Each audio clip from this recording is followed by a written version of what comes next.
यानी कि अंजनहारी, जिसे हम बहुत सारे जैसे अलग अलग आप रीजनल वाइज जाएंगे तो इसका नाम बदल जाता है।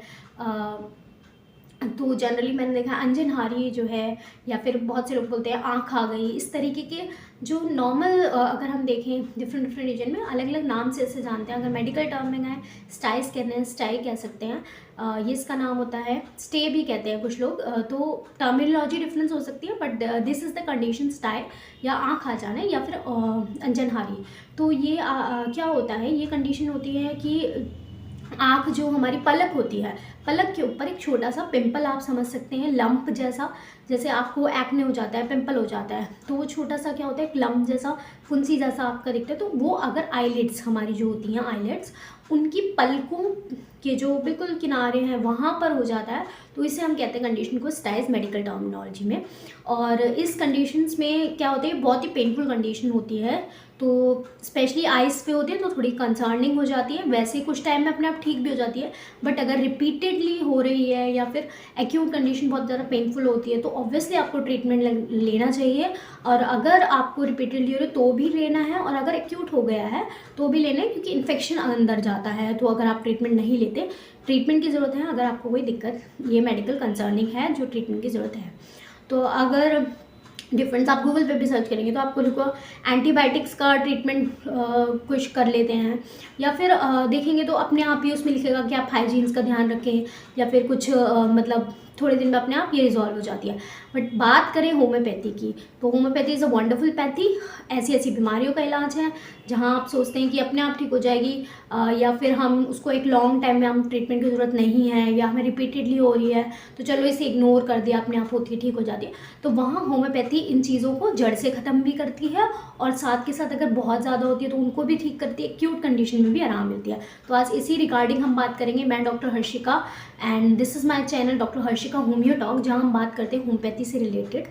तो आज हम बात करेंगे स्टाइस के बारे में, और जो स्टाइस से रिलेटेड है कुछ होम्योपैथिक दवाइयों के, किस तरीके से होम्योपैथी में एक दवा नहीं है कि बहुत सारी दवाइयाँ हैं, और सिम्टम्स के बेसिस पे जस्ट चेंज हो जाती है, और बात रही डोजेस, वो भी पेशेंट्स के अकॉर्डिंग चेंज हो जाती है।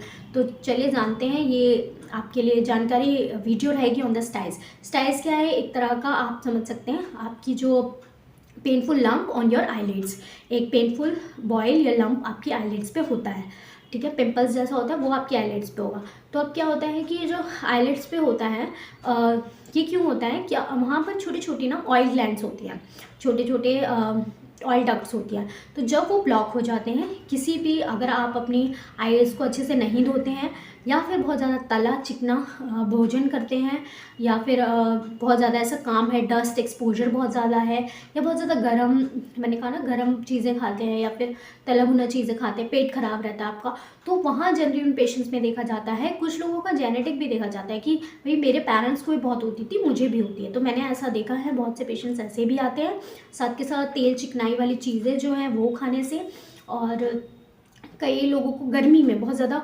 हॉट वेदर है तो वहाँ हो जाती है, अगर बहुत ज़्यादा गर्म चीज़ें खा रहे हैं। तो ये कुछ मतलब कॉजेज़ हैं कि जिनकी वजह से ये देखी जाती है स्टाइस की कंडीशन।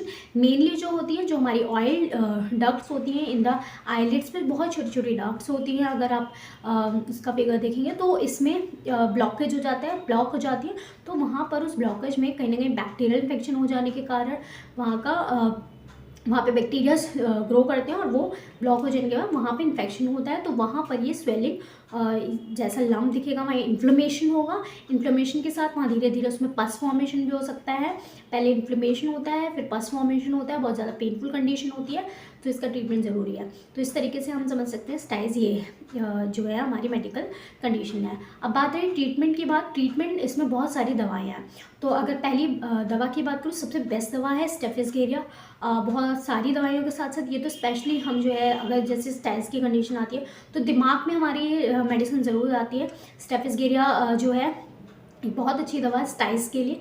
कैलिजोन एक कंडीशन होती है जो कि मिबोनियन जो ग्लैंड्स होती हैं, वो ग्लैंड्स के जो है ब्लॉकेज से जो है वहाँ पे इन्फ्लेमेशन, सेम इसी तरीके की कंडीशन होती है। वो थोड़ा हमारे जो जो बिल्कुल लैशेज़ होते इनर साइड पे होती हैं, और ये जो है कहीं भी हो सकती है पूरी आईलाइट्स में। तो इस तरीके से डिफरेंट होती है।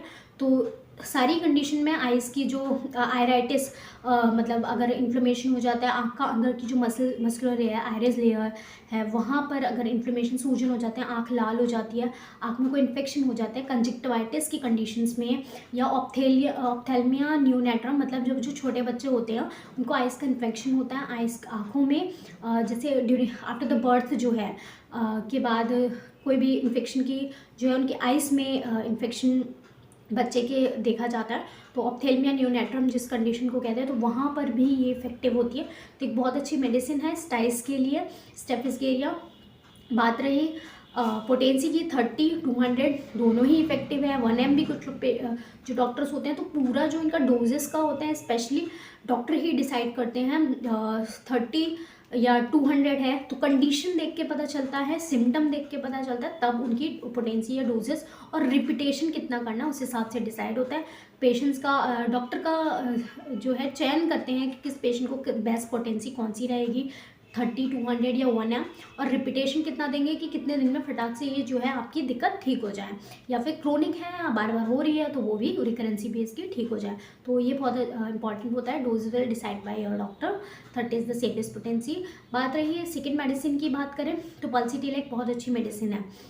तो अगर आपका जो ये स्टाइस की कंडीशन है वहाँ पर आपकी जो ये बॉयल्स आया है या स्टाइस आई है जिसे आप बॉयल कह सकते हैं, तो वो अगर उसमें जो पस है वो कुछ इस तरीके का येलो टाइप ऑफ डिस्चार्जेस निकल रहे हैं, आइज़ पूरी स्टिकी हो गई है, आइज़ में से भी येलो डिस्चार्जेस हो रहे हैं, स्टिकी हो रही है बहुत ज़्यादा आइज़, या फिर तेल चिकनाई वाले खाना बहुत पेशेंट खाता है, बहुत पसंद करता है, खूब घी डाल डाल के, या बाहर का तेल चिकनाई वाला खाना खा रहा है, रिपीटली उसका जो है गैस्ट्रिक इशू रह रहा है, कब्ज रह रही है, तो अगर ये सिम्टम मिलता है तो पेशेंट को हम पल्सीटिला इज़ बेस्ट और बेस्ट मेडिसिन, तो ये दवा है।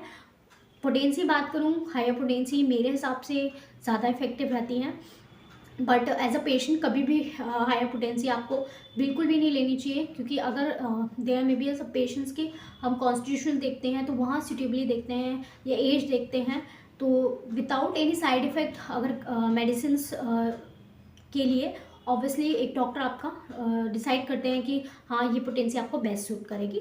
तो जनरली मैंने देखा बहुत से पेशेंट्स में high potency is a very good potency, but repetition उसका बहुत ज़्यादा नहीं होना चाहिए। साथ के साथ रहती है पल्सीटिला हो गई, स्टाइज हो गई, कुछ मैंने बताया सिम्टम्स किस तरीके से डिफरेंट है। बात रही हिपरसल्फ, हिपरसल्फ एक बहुत अच्छी दवा है। कभी भी इन्फेक्शन की बात आती है तो हिपरसल्फ हमेशा माइंड में आनी चाहिए। हिपरसल्फ जो है सिर्फ इस कंडीशंस में नहीं कि इन्फेक्शंस के, अगर कोई भी अल्सर्स होता है, बॉयल्स होता है, मतलब कभी भी पस और हिपरसल्फ और पस दोनों को कोरिलेट करके समझेंगे तो बहुत आसान रहता है। तो इसी कंडीशन में स्टाइज में अगर बहुत ज़्यादा पस निकल रहा है पेशेंट का, पूरी आँख में ऐसा पस इतना मतलब हो रहा है, या फिर पस अंदर जमा हुआ है वो नहीं निकल रही है वो जो, और वो बहुत पेनफुल हो रही है, अगर पस कहीं भी इकट्ठा होता है किसी जगह पे एक फोड़े के अंदर तो वो बहुत ज़्यादा पेनफुल होता है। आपने देखा है एप्सिस जो होता है, एप्सिस के अंदर पस होता है, जब जैसे फीवर वगैरह के बाद किसी भी कंडीशन के बाद एप्सिस एक मोटा सा फोड़ा आपके निकल जाता है, तो जब तक उसमें पस नहीं निकलेगा, चीरा लगाते हैं डॉक्टर आपके, तो तब तक उसका पेन ठीक नहीं होता। तो हिपरसल्फ उस चीज़ को बिना किसी चीरे के ही आपका उसका पस निकाल देती है या फिर उसको सुखा देती है कि वो आपकी पेनफुल कंडीशन ठीक हो जाए। तो कोई कट के बिना भी होम्योपैथी आपका ये इलाज करती है। तो एप्सिस की कंडीशन में भी हिपरसल्फ होती है। इसी रिगार्डिंग जो इसका फीचर्स है कि किसी भी चीज़ के पस को सुखाती है या उसको निकाल फेंकती है और इन्फेक्शन को ख़त्म करती है, तो इसी तरीके से स्टाइस की कंडीशन बहुत ज़्यादा पस है, पेशेंट का पेनफुल है, ठंड लगने के बाद पेशेंट को कई बार होता है ठंड बहुत ज़्यादा, वेदर चेंज हुआ, ठंडा गर्म सर्द गर्म के बाद तो भी स्टाइस की कंडीशन देखने को मिलती है। तो वहाँ पर अगर बहुत ज़्यादा पस मेनली है, पेशेंट को सडन जो है ठंडे वेदर में जाता है तो उसकी कंडीशन, उसका दर्द या चीज़ें बहुत ज़्यादा बढ़ जाती है, वार्मथ से थोड़ा सा उसको रिलीफ मिलता है, तो उस कंडीशन में हिपरसल्फ एक बहुत अच्छी दवा है। पस अगर बहुत ज़्यादा है तो उसको मतलब अंदर से निकाल के और बिल्कुल सुखा देती है और इन्फेक्शन को भी पूरी आइज़ में, आयराइटिस, कंजक्टिवाइटिस, सबको इन्फेक्शन पूरी तरीके से ख़त्म करती है और आपकी आइज़ को ठीक कर देती है। तो इन सारे सिम्टम्स में आराम करती है, इन्हीं सिर्फ स्टाइस को ठीक कर देगी। वो अंदर जो इन्फेक्शन बन रहा है, क्यों बन रहा है, वो सब चीज़ करके वो उसको ख़त्म कर देती है। साथ के साथ हाइजीन आपको मेनटेन करनी है, ये चीज़ें ध्यान रखनी है। साफ़ सफाई, हम पेशेंट को बोलते हैं कि आप साफ़ सफाई के फ्रिक्वेंट जो है आप पेशेंट बोलता है ये दवा डाल लूँ या ये कर लूँ, कभी भी कोई एक्यूट इन्फेक्शन है तो कोई भी दवा ना डालें, कोई भी। आई विल नेट प्रेफर कि उसको इंटरनली टेक करें और साथ के साथ उसमें कोई आई ड्रॉप ना डालें और ठंडे पानी से जो है आँखों को धोएं और बिल्कुल आपको आराम मिलेगा, आपकी आइज़ का इन्फेक्शन भी ठीक होगा। साथ के साथ जब आपको इन्फेक्शन है तो घर में जितने लोग हैं उनसे आप, क्योंकि वायरल कंजक्टिवाइटिस भी हो सकता है तो ये भी ध्यान रखना है, तो घर में जो लोग हैं उनसे दूर रहें। तो आइज़ का जो भी डिस्चार्ज है वो दूसरे लोगों तक नहीं जाना चाहिए। इट में भी कोई कहता है सिर्फ देखने से फैल जाती है, नेवर टच। अगर डिस्चार्ज लगता है तो मे भी ये ट्रांसफरेबल हो सकती है, बैक्टीरियल है या वायरल है तो वहाँ वो फैल सकता है। तो हाइजीन मेंटेन करनी है, साफ़ सफाई ध्यान रखनी है अपने घर में। अगर आपको हो गई है तो घर में लोगों से दूरी बना के रखना है जब तक कि इन्फेक्शन है। और दवाई ये कुछ मैंने बताई जो होम्योपैथी में बहुत अच्छी है। अगर एलोपैथी में लोग नहीं उनका कहते हैं कि भाई हमें, डॉक्टर ने बोला कि अपने आप ठीक हो जाएगा, आप ये तब तक ले लीजिए दवा या आप एंटीबायोटिक ले लीजिए, फिर भी नहीं आराम मिल रहा है। अब कुछ बोलते हैं ऐसे पेशेंट की उनको ये रहता है कि अपने आप रिजॉल्व हो जाएगा या बार बार हो रही है, निगलेक्ट ना करें। Homeopathy is a very good. Preferences और डोजेस मैंने बताए कि आपके एज, कॉन्स्टिट्यूशन और बहुत सारी चीज़ों को देख के आपकी मेडिसिन डिसाइड होगी और डोज डिसाइड होगी। बात रही एक साथ के साथ, इसके साथ ज़रूर एक और मेडिसिन मैं यूज़ करती हूँ क्योंकि जो किसी भी तरह की गांठों को, तो ये भी एक छोटी सी गांठ ही टाइप है, तो मतलब इन्फेक्शन को भी और गांठ को भी कम करती है। तो कैलकेरिया फ्लोर इसमें एक बहुत अच्छी दवा है, कैलकेरिया फ्लोर भी मैं करती हूँ। Calcarea floor 6S potency is very good. 12XP कई बार ज़रूरत पड़ती है पेशेंट के सिम्टम्स के अकॉर्डिंग, और इसकी 4 गोली रिपीटेशन करते हैं हम ऐसे 1 से 2 बार, तो देखते हैं कुछ टाइम में। और इन्फेक्शन जनरली आप देखते हैं 2 से 3 में ही 3 दिन में ही ठीक हो जाता है। कुछ पेशेंट का तो सिर्फ 1 दिन ही मेडिसिन रिपीट करनी होती है और बिल्कुल उसका जो है सिम्टम ठीक हो जाता है। क्रोनिक इशूज़ हैं तो क्रोनिक इशूज़ में देखा गया है कि जल्दी थोड़ा ट्रीटमेंट लंबा चलता है और रिपीटेशन उसकी अकॉर्डिंगली करनी पड़ती है। तो hope you like this video on a styes medicine जो मैंने बताई, अपने एक्सपीरियंस से मैंने बताई कि जो ये कुछ मेडिसिन हैं, ऐसे और भी मेडिसिन हैं पेशेंट के स्टाइल्स के जो कंप्लेंट है उसमें आराम देती है। So hope you like this video. ऐसी वीडियो के लिए हमसे जुड़े रहें और हमारे चैनल को सब्सक्राइब करें। किसी भी इश्यूज़ के लिए आप कोई भी हेल्थ इश्यूज़ है तो आप अपॉइंटमेंट ले सकते हैं। Appointment links in the description boxes.